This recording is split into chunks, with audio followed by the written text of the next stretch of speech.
All right, doggy secure. So we was at the swing buffer. So it's just a regular 17-inch swing buffer. Nothing fantastic about that. It's a Minuteman. They're $300, $400, $500, something like that. I've had this one for 10, 12, I don't know. It's been a long time. I've got two of them. Only problem I've ever had with those, and it's not really a problem, is I think this one's probably still like it. The extension cord, ground plug. Gotta get that fixed. It's just the part to go over this big cable is $30. New plug. So anyway, we got a Minuteman buffer. Common, everyday, it don't matter what name brand it is. Red pad. These red pads, I like to go with the red pad that is, these are actually 18-inch pads. I get them from this company right here. So I use the 18-inch pad so it sticks out a little bit past it so you can get up against things. Them pads will not, normally they're not aggressive enough that they're going to start biting off paint and stain on trim and stuff like that. So if you rub up against something, it's not the end of the world. Okay, so red pads, 18-inch. You can buy them in 17-inch. You can buy them in multiple different sizes. I like the 18 inches, so it's outside the buffer, and I got a little bit, I got that 1/4 of an inch or whatever sticking out. Okay, this next piece of equipment, old school, been around forever. A doodle bug pad on a handle, on a stick. So that's getting in the corners, around things, around the refrigerators that you can't get in. It gets just in tight spots. So we use that doodle bug. I tried to find red pads. I haven't been able to find red pads yet. I didn't want to go with the black normal pad for stripping and waxing because it's too aggressive. The blue one's all right. I found a green one. I think it was green. And I thought it was going to be not as aggressive, but it came apart. It came apart. I had green stuff everywhere.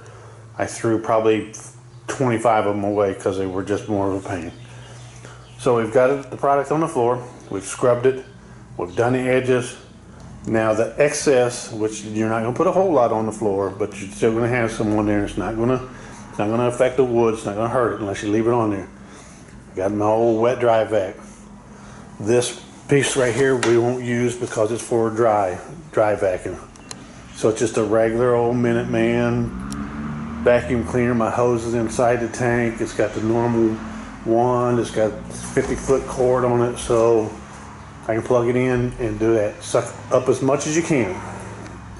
And it will get the little residual stuff in the cracks and the crevices, and you can get with that, you can get pretty much around. I like this one because it's got the wand. They make this one with the attachment on the front. I just like the one with the wand. I feel I have a little bit more freedom. So we vacuumed all the dirt and the nasty stuff up, and actually keep that stuff in there. And then when you get ready to go, you've got that'll hold 12 gallons of stuff. Even though I'm not going to have 12 gallons of stuff on the floor, but that's a great thing that you can show your customer how much actually you got off the floor if they want to see.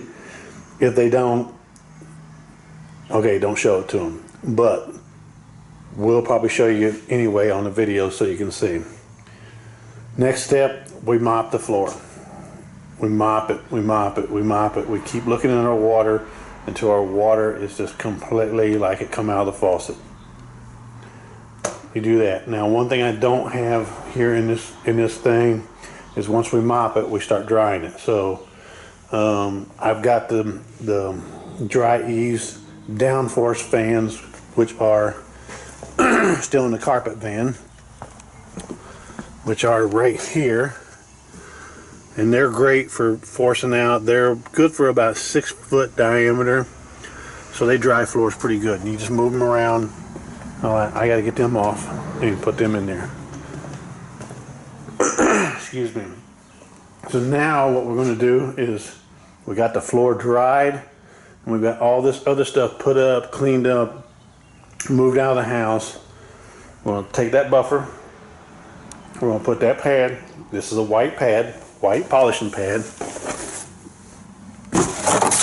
pretty standard. It's got a label on here someplace, right there. So this one is just a right is upside right. So it's just, I buy from the same place. It's a white 17-inch polishing pad, and as soon as I get finished with these, because I buy them 4 and 5 boxes at a time, this is my last box is 17, so I'll probably go to 18. It's just a regular white polishing pad. If I had to put a grit level on it, I'd probably put it at a 3000. I use this to buff wood floors, epoxy floors, everything. This pad is used on almost everything. So, yeah. So I do that, and that is pretty much going to get the floors. I've had customers come in and ask me, what did I put on their floor to make them look so good? And I had to tell them, absolutely nothing. There's nothing on your floor except the polyurethane that was already on there. It's just buffed back to the shine. So I do an extra step. After the white pad, you could probably walk out, but I've got this little, it's like almost like a carpet bonnet, but it's not a carpet bonnet. So it's a little 19-inch pad, and it's just cotton. So I take that, and that one will buff up, and you can run this pad right here. You can run it on the edges and the trim and stuff like that, and so it'll get up there, and it's not going to affect anything. It's not going to take any paint off. It's not going to take any stain polyurethane off or anything. It's just going to buff your little edges and corners, and you can get in there. Now it is going to leave a little fuzz here and there, so you'll have to probably flat mop it or do something to get that stuff up, but it's not any great deal of stuff, so most of the time I just pick it up by hand. So I finish off with that, and then now it's time to do the settle up with a bill. Got all this stuff cleaned up, packed back in the truck, emptied out, cleaned out, whatever you can do. So you do that. Now this same customer that I'm doing hardwood floors, she's got a little patio that's got ceramic tile in it. Well, let me back up just a minute. So this process that we just went through for hardwood floors, man, there's just so much you can use this process for. So let's say we've got some of this brand new fancy snap and lock wood floors that everybody's putting down. It's got the laminate on the top. It's just got a little bit on it.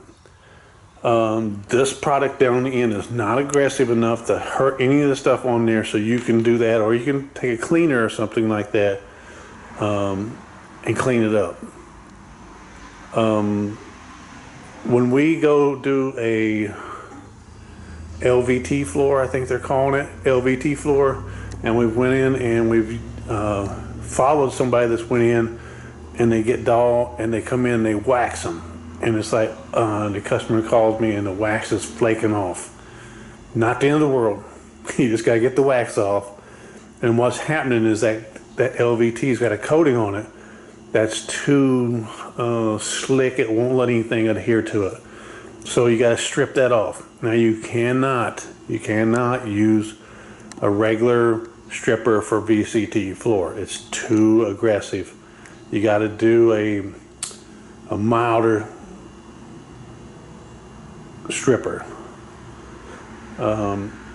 There's different ways you can do that. You can buy a milder stripper, you can do a higher ratio, you can do whatever, but you can also use this process on those type floors. I use this almost the same process on some of my epoxy floors. I don't use the window cleaner. I use just a regular neutral cleaner, just something to give it a little breakdown of the soil. So this process can be used on multiple types of floors. So if you don't do multiple type floors, you're losing out. You can fit them in. So okay, so you can do that. Now we're going to move on to the tile floor. It's a patio, indoor patio, screened in room. I don't know what you want to maybe call it, but it's not a whole lot. Now if there's a whole lot, I've got a machine over in the corner behind the tractor that is capable of cleaning tile and grout. It can go to 1200 psi. It's got a spinner with it. It's got a tank that you can put fluid in, recovery tank, all that stuff. So you can clean up some heavy duty stuff on ceramic tiles. So if you got a lot, I would use that machine. But I've got, I think, right at 100 square feet, and it's well, you just got to test the different tile floors and see what you're dealing with. And that's some of them you can use acid on, some of them you can't. You got to always test the floors, because if you use acid product on a floor that's a non-porous floor, or however you call it, glazed, whatever, you will be buying a floor. So you got to know your products. I've got a Stone Tech product here, which this is Restore, and it's a great product. It's expensive and it's very good, but it's got a whole different dilution ratio on it, you know, heavy, whatever, so it goes a long way. I've had this for a while, so I'll probably use this on it. I just brought this just in case. This is what I'm going to now that I'm basically sampling this and seeing if it's any good. Obviously it's a whole lot cheaper than this is, but if the cheapness makes me spend another hour on it, I'll probably, as you can see, I've had it for 6 months now and I've used that much out of it. So if it doesn't do what I need it to do, I will dispose it. Okay, so we're going to do tile and grout. We're not going to use the machine over there. That's a Mighty M12 is what it is. It can do carpets and it can do hard surface floors. So we're not going to use that.